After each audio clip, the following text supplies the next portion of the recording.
大家好，欢迎来到学识 Plus。今天我想给大家介绍大冢寿先生所著的《50岁以后只做这些事》这本书。正如本书的标题所示，本书以通俗易懂的方式解释了我们在50岁时应该做些什么。50岁是公司职业生涯即将结束的时期，职位可能会随着退休年龄的临近而被剥夺。50岁不仅充满了无限的可能，同时也面临着严峻的环境。许多人会困惑在50岁时应该以什么为动力继续工作。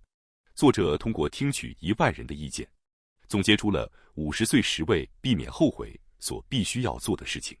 在人生中，50岁只有一次，如果没有任何知识储备来度过这个阶段，可能会留下巨大的遗憾，甚至无法在退休后过上满意的生活。知识是我们最强大的武器，提前掌握如何度过50岁，将对您的人生产生非常积极的影响。即使您现在不是50岁，本书的内容也极为有用。还不到50岁的人可以通过本书了解到人生的走向和在50岁时的选择，并提前为退休做好准备。而对于60岁或70岁的人来说，本书也能提供关于如何在退休后过上更好生活的建议和建立人际关系的策略。在这里，我要强调一个重要的观点：50岁的生活方式将决定您的人生走向。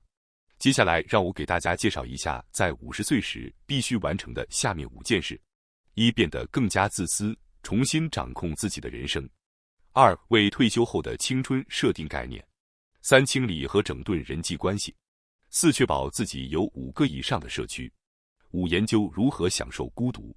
首先是第一件事，变得更加自私，重新掌控自己的人生。那些从学校毕业后就一直在公司工作的员工，很可能已经习惯了以公司为第一优先事项的思维模式。对于这些长期从事公司工作的商务人士，作者建议他们要有意识地脱离公司人的角色。如果您现在已经50岁了，可能已经服从公司和上司的命令约30年了，形成了公司优先的思维方式。然而，作者认为，即使您对公司忠诚，最终也可能只是单方面的付出。在过去，通过为公司全力以赴，或许能够获得富足的生活，但现在的时代已经不同了。在当今这个不稳定的时代，即使是大企业也可能随时倒闭，退休金和年金也不再充足。即使您忠诚于公司，公司也无法再保护您或支撑起您的退休生活。因此，作者建议您从50岁开始，变得自私一些，重新掌控自己的人生。50岁以后，您将不再有上司，也不再有公司的指令，需要通过自己的判断来生活。我们需要从指令等待者转变为自主行动者。例如，一位在食品公司工作的员工在55岁时被派往子公司，但他认为这项工作无法发挥出自己的能力，于是直接向公司谈判，成功返回了总公司，从此工作不再有压力。这样的行为虽然看似有点自私，但在作者看来，这正是50岁时应该有的态度。如果您觉得某项工作对自己没有意义，不妨就拒绝它，理性的思考应该做什么，并选择对自己和公司都有利的方向。这种思维方式有助于您在退休后独立思考和决策，即使被贴上自私的标签。想想剩下的职业生涯最多也不过10年左右，这样的心态反而能让您更加自信地做出自己的选择。另外，到了50多岁，大家的升职机会可能已经不多了，公司也可能不会再分配重要的工作给您，因此您需要主动争取自己想做的工作，不要默默等待，主动提出自己的想法，变得更加自私一些，这是非常重要的。此外，在过去您可能在公司花费了大部分的时间，但在50岁时，您需要更多的时间来关注自己。在制定时间表时，首先要确保有属于自己的时间，建议工作的时间占1成，自己的时间占9成。通过这样，逐渐将时间和主导权从公司转移到自己身上。同时，50岁时我们也要脱离升职竞争，换个心态来看待问题。那些在50岁前退出升职竞争的人，往往在退休后会过得更加轻松愉快。作者认为，没有升职反而是一种幸运。总是纠结于竞争，与对手较量，在乎数字和评价，会给人带来巨大的压力，甚至会导致健康问题。不要认为升职是唯一的目标，即使不升职，我们也能生活得很好。如果您能放下这些压力，就能过得更加轻松愉快。接下来是第二件事，为退休后的青春设定概念。在50岁时，有些人可能会觉得自己的青春已经过去了，但实际上，我们的人生在退休后会迎来第二次青春。这段青春是人生中最自由、最丰富的时期，选择的机会很多，而且可以按照自己的意愿做任何想做的事情。相比年轻时，这时候的财务状况更好，时间也非常充裕。退休后的生活就像是重新回到了青春时期，没有一堆必须要做的事情。所以，与其说这是第二次青春，不如说是人生的第一次真正的青春。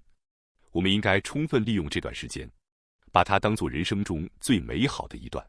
许多人在退休后因为没有什么事情可做，只是消磨时间。作者经常看到一些退休老人每天在购物中心、图书馆等公共场所无所事事地度过无聊的时间。为了避免在退休后无所事事、浪费时间，作者建议大家，与其这样消磨时间，不如在50岁时就开始规划自己想要的退休生活，设定一个让人兴奋的概念。为了更好地规划退休后的生活，作者建议大家用简短的词语或标语来表达自己的退休概念，例如，在体力充沛的时候，我要尽情的玩乐，或者我要一生保持活力，再或者我要去环游世界等。这些都是可以自由发挥的。重要的是找到一个能让自己兴奋的概念，并把它写下来。作者身边有很多人退休后生活得非常充实，他们普遍都认为现在的生活比工作时更加快乐。与这些人交谈后发现，他们有一个共同点，那就是对退休后的生活有着非常明确的目标和规划。这并不是指的传统的退休计划，例如60岁领取养老金、70岁退休等，而是指对退休后的生活充满了期待和激情。因此，建议大家从现在开始，把退休后的生活当作是人生的第一次青春，尽情地去想象和规划，设定一个明确的退休概念吧。这会让您的退休生活变得截然不同。接下来是第三件事，清理和整顿人际关系。人际关系在职场中的重要性不言而喻。作者强烈建议，在50岁之前，对自己的人际网络进行一次全面的检查和整理。通过挖掘和重新激活过去建立的人际关系，可以为退休后的职业转换或作为个体经营者来提供意外的机会。据作者周围的例子，许多男性和女性在退休后依然活跃着并取得了成功。他们的共同点就是在50岁之前认真培养和维护了自己的人际关系。许多人成为其他公司的顾问，或者通过人际关系进入这一领域。回顾一下你与过去合作过或者有过深厚关系的人们，你会发现您其实拥有很多人脉资源。尽管有些人可能已经很长时间没有联系了，但是年轻时建立的联系一旦被重新激活，很快就能恢复到当时的关系。建议大家抽时间回忆并列出您曾经见过的人，特别是那些您希望继续保持联系的人。不仅仅是列出名单，还要积极联系那些您希望继续交往的人。可以通过电话、面对面会议，或者利用像 Facebook 这样的社交媒体来保持联系。选择最适合您的方式来继续保持这些关系。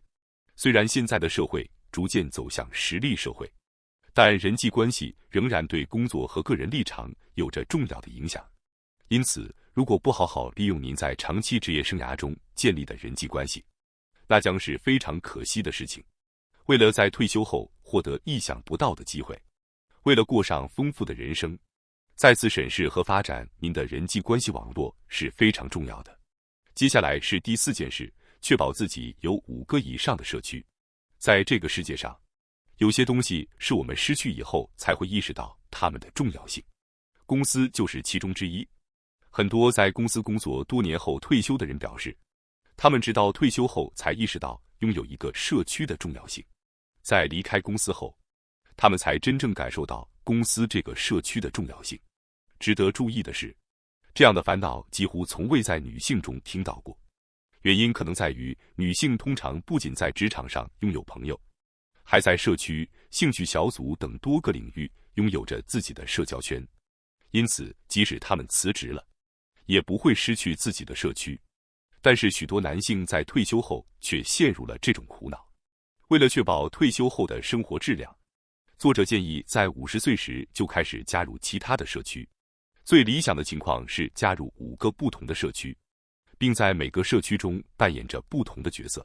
举个例子，假设您在公司是一个严厉的上司，但在网球俱乐部，您可以是一个谦虚的初学者。在社区活动中，你也可以是一个喜欢开玩笑的人。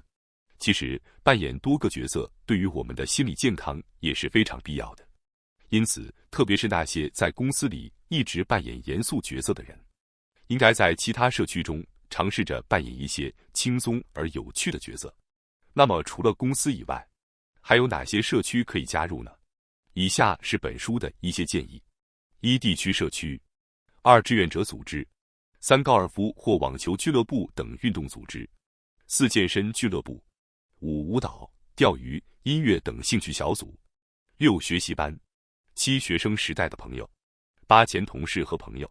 除此之外，还可以考虑社交媒体群组、在线沙龙、Facebook 群组等等。